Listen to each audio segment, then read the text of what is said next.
Olá! Vamos estudar um pouquinho sobre socialização. E aqui eu separei para o capítulo 4, socialização e controle social. Algumas teorias vão estar contrapostas com questões muito corriqueiras nossas, então eu quero que vocês vão assimilando para ficar mais fácil de entender o conteúdo, tá? O que é socialização? Socialização são códigos, são normas, são regras culturais de grupos sociais, de indivíduos que vivem dentro desses grupos e que transmitem uns para os outros, né, através das gerações, códigos culturais, códigos normativos, né, o jeito de comer, de falar, de vestir, de se portar, as religiões, os esportes. Então, o ser humano em si ele é extremamente complexo e a sociedade mais ainda, porque é uma sociedade múltipla. E por que eu coloquei ali a foto do Brasil, né, um mapa do Brasil com tanta diferença, né, o indígena, a questão da fauna, da flora, danças diferentes, comidas diferentes, hábitos diferentes. Porque a socialização ela tem muito a se pensar quando a gente entende essa gama de significados que eles não são iguais. Né? Dentro de um país continental, não tem como a gente cobrar, por exemplo, que as pessoas aprendam as mesmas coisas, né? Que elas venham de famílias parecidas, porque a gente tem um significado muito múltiplo para a nossa atualidade, né? A gente chama de contemporaneidade. Aí o segundo slide vai falar um pouquinho sobre a questão da religião, que é uma instituição social que nós vamos ver com bastante cuidado, com bastante carinho nas outras abordagens. Mas só para a gente entender, é muito bonita essa imagem, né, de colocar várias religiões em volta do mundo. É para que a gente entenda que a socialização ela é feita em diferentes partes do mundo de formas diferentes. Então, a gente não pode nunca achar que a nossa religião, por exemplo, é melhor que a outra. Né? A gente não pode jamais ser intolerante com relação à religião. E tem outras religiões também. Tem religiões de matrizes africanas que a gente tem que considerar porque é um berço histórico, cultural nosso e que faz parte da nossa identidade, né? Essa palavra é muito importante nas ciências sociais. Falando de socialização, a gente tem que falar de instituição social, tá? Professora, mas socialização e instituição são as mesmas coisas? Agora, vamos tratar da socialização primária, tá? Mas a socialização e as instituições, elas andam ali, umas ao lado das outras. Esse slide está falando que a escola é um espaço de socialização, é o espaço de socialização mais difundido nas sociedades contemporâneas, porque é isso mesmo. É muito difícil uma sociedade que não tem escola. Às vezes a escola não é física, né? Não é uma escola de tábua, uma escola de madeira, uma escola de tijolos, enfim. Às vezes a escola é dentro de um grupo indígena que as normas, os meios culturais são passados em lugares que você não imagina que é uma escola. Mas por quê? A socialização deles é diferente da nossa, né? Da sociedade capitalista, vamos dizer assim. Então, não necessariamente são os moldes de escola que a gente está acostumado, mas é uma escola, né? Lá você aprende conteúdos, lá você desenvolve técnicas, habilidades, enfim. E quem é o primeiro agente de socialização do indivíduo? Por onde ele passa, onde ele começa, né? Onde tudo começa? Na família. A gente vê na família uma proximidade muito grande com o reflexo de nós enquanto indivíduos, ou seja, a gente vê na família como é a nossa socialização primária, as primeiras pessoas que vão ditar regras na nossa vida, que vão ensinar coisas básicas, né, desde higiene até conceitos, até, um profissional lá na frente. Então, a família ela é a primeira instituição social que a gente tem contato. Você nasce, é ali que você aprende tudo, né? Todas as suas regras, é ali que você se socializa, é ali que você tem heranças, que você constitui vínculos, enfim. Então, primeira instituição social que a gente tem contato é a família. E o nome disso é socialização primária, né, onde a gente aprende uma gama de significados, uma porção de coisas. E aí vamos para a socialização secundária. Você saiu da família e às vezes você consegue uma socialização secundária muito rápida. Que às vezes você está na sua família, mas você frequenta um grupo religioso, você pratica um esporte, você vai para a escola, você começa a trabalhar, por que não? Né? Você tem contato com ONGs, com trabalho voluntário, você gosta de dançar, você tem algum hobby, e isso faz com que você tenha contato com outras pessoas e aprenda também coisas novas, né? Jeitos de se portar, jeitos de entender como é que funciona aquela organização social, enfim. Então eu coloquei lá, socialização secundária, são locais de trabalho, grupos de amigos, enfim. Vocês lembram que eu falei de diversidade, né? Quando a gente fala de diversidade, eu lembro muito de como é que vocês, por exemplo, iriam se portar com mais ou menos umas, 10 pessoas de nacionalidades diferentes. Imagina conviver com essas 10 pessoas, né? Conviver e assim, em meses, em semanas, você parar para refletir essa sua individualidade e você ter o maior choque cultural da sua vida e você entender na pele que a diferença é algo muito legal para se unir, porque todo mundo aqui faz parte da mesma raça que a raça humana, tá? Nesse aspecto. E aí eu coloquei ali num quadro para vocês, que é inclusive a próxima foto, como é conviver um mês com japoneses, chineses, turcos, indianos, né? São as nacionalidades das pessoas que eu tive contato. E onde a gente percebe, por exemplo, que tem algo que se chama identidade, né? Chegou lá, todo mundo precisou fazer a bandeira do seu país, deixar lá num lugar assim, muito à vista, sabe? E aí eu pensando, né, como professora, eu já dava aula, entendendo assim, por que aquilo estava tão presente, por que aquelas bandeiras elas estavam lá, expostas daquela forma. E aí entender que, tá vendo como que essa nossa socialização traz a gente uma identificação social? Quando você vai em qualquer lugar do mundo, você leva uma bandeira do Brasil, as pessoas já associam várias coisas. Umas ruins, outras boas, mas eu tendo a acreditar que são muitas boas. E faz parte da nossa identidade, né? Você associar que aquilo, a pessoa te olha e já fala, nossa, que legal, ela é brasileira, ou ela é coreana, ou ela é europeia, né? Do bloco em si, ou ela é canadense, ou ela é turca, enfim, né? Esses exemplos que eu dei para vocês.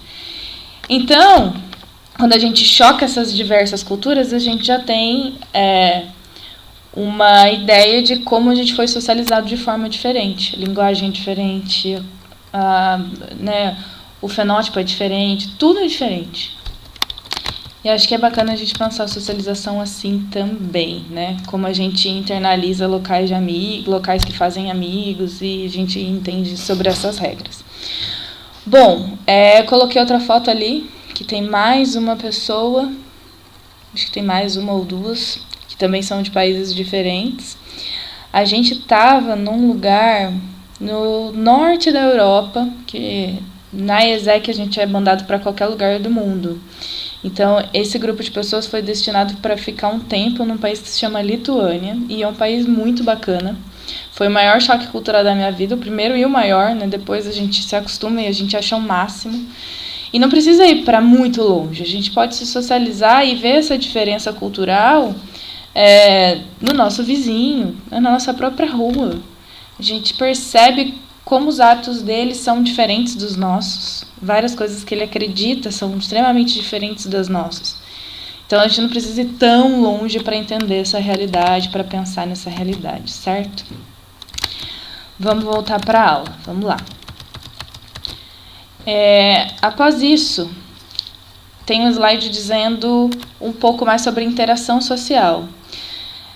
Esse processo, por exemplo, processo de socialização, ele necessariamente precisa que as pessoas troquem informação, né? Que tenha influências e reciprocidade, é isso que eu coloquei ali.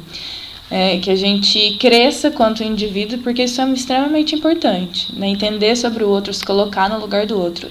E culturalmente falando, eu acho que se a gente tivesse a interação social e respeitasse as pessoas, né? Pelo relativismo cultural, que é um outro conceito também que a gente vai ver, muito do que a gente tem de tragédia no mundo não iria acontecer, né? Em todos os aspectos, religiosos, em guerras, em conflitos, enfim. Tem uma figura ali para falar sobre a cooperação, que isso é muito presente na escola, né? Lá que a escola, lembra?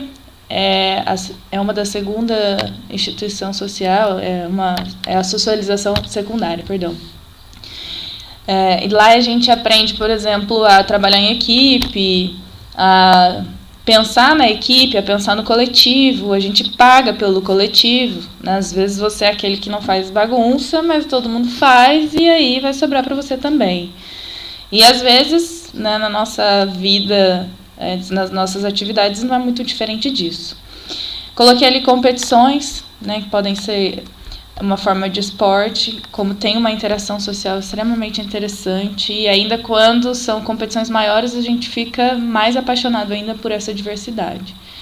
E o conflito, né, entre patrão e empregado, entre professor, entre aluno, entre pai e mãe, entre irmãos, entre amigos, né, isso acontece. O que é esse status social, né? As diversas esferas da sociedade, elas se organizam de determinadas formas. Então, assim, tem gente que não tem o poder legítimo, que é aquele poder de ser presidente, de ser, sei lá, fundador de uma escola, não tem esse poder formal, mas essa pessoa, ela tem alguma influência dentro do seu bairro, por exemplo, ela é um líder comunitário, ela é uma pessoa que representa muitas classes sociais, que representa uma luta, uma bandeira, né? Tem uns status sociais ali de relevância, ainda que não seja formal, tá? Mas status social é mais ou menos uma hierarquia, como é que a gente se posiciona na sociedade. Quais são esses mecanismos de controle, tá? Como isso funciona? São algo, né, muito maior que a nossa sociedade, no sentido de é algo que nos controla para que a gente haja de acordo com o que alguém queira. Seja a mídia, seja o Estado, sejam as pessoas, seja um programa de TV, seja uma novela. Então, tudo isso faz com que a gente seja controlado. E o que a sociologia pede para que a gente faça? Para que a gente saia dessa realidade e vá para o conhecimento crítico. O que é isso? É um conhecimento, quando você analisa os dois lados, você tenta ponderar os conhecimentos, você tem mais de uma fonte, você não propaga fake news, você não acredita em fake news, né? Porque isso é algo muito recorrente nos dias de hoje, que prejudica, sim, muitas pessoas. Né, podem tanto ascender como acabar com governos, e às vezes o governo era bom para o povo, né, às vezes não era. Então a gente tem que entender que a gente precisa ser pessoas extremamente críticas e não uma massa de manobra, aquilo que todo mundo vai lá, bota na sua cabeça e você acredita, enfim. Bom, esse cara, o nome dele é Althusser, e ele vai falar um pouco sobre os aparelhos repressivos do Estado. Não tem como a gente estar dentro de uma sociedade e não ter ninguém para considerar as nossas regras ou para impor essas regras. Imagina se a gente estivesse numa sociedade e não tivesse ninguém, nem a polícia, nem o Estado, nem as nossas famílias, ninguém para dizer o que está certo e o que é errado. É mais ou menos quando os policiais fazem greve. O que acontece quando isso é recorrente no Brasil? Vou colocar uns vídeos aqui de greves de policiais no Brasil, só para a gente ver qual que é o impacto disso na sociedade. É extremamente perverso, porque as pessoas sentem que elas não estão controladas, que elas não estão vigiadas, que elas não vão ser punidas para isso. Então, é importante ter aparelhos repressivos, pessoas que estejam lá para cobrar as normas? Sim. né, é importante para o controle social. E o Althusser, ele reconhecia essa condição, tá, desses aparelhos ideológicos do Estado. E aí, acho que para terminar, esses aparelhos ideológicos, como a gente já disse, funcionam como termômetros da sociedade, né? Por exemplo, as coisas estão bem interligadas, principalmente quando a gente percebe a realidade social hoje. A família, ela tem alguns déficits, obviamente que isso vai ser exposto na escola, né? Então, vamos lá, a primeira instituição social, socialização primária, família, tem algum problema lá. Depois ela vai para a segunda socialização, que é na escola. Aí esse problema já é um reflexo, já está refletido lá. Na escola, às vezes, ela não tem ainda como lidar, né, com tanta individualidade, é difícil, são muitas pessoas, às vezes não tem uma estrutura suficiente e tal. Aí vai para a religião, né, vai para o trabalho, se mostra às vezes nas redes sociais como uma pessoa que tem alguns vícios que não são legais, que não consegue muito estar dentro da sociedade. E isso a gente consegue refletir em todos os âmbitos da sociedade que a gente vive, né? Só para terminar, tem um vídeo que eu queria mostrar, só para que a gente entenda que a questão da socialização, não necessariamente, como eu disse, só para reforçar, não precisa a gente ver esses contornos, essas diferenças só lá nos lugares que a gente acredita que é longe, né? Os lugares que eu passei que são longos. A gente pode ver isso no nosso próprio país, né? Como a gente tem que ilustrar tudo isso. Bom, existe esse outro vídeo que eu queria muito mostrar, que é um vídeo sobre o maracatu. O que é maracatu? É um ritmo musical majoritariamente brasileiro. Nasceu no Brasil, nasceu em Recife. Então, às vezes a gente fica lá encantado com a música erudita e esquece das nossas próprias raízes, que foi daqui que surgiu tudo isso, né? Daqui que a socialização permitiu que essa estrutura fosse montada. E eu tive o prazer de conhecer, foi muito interessante essa experiência, porque a gente entende da diversidade do Brasil.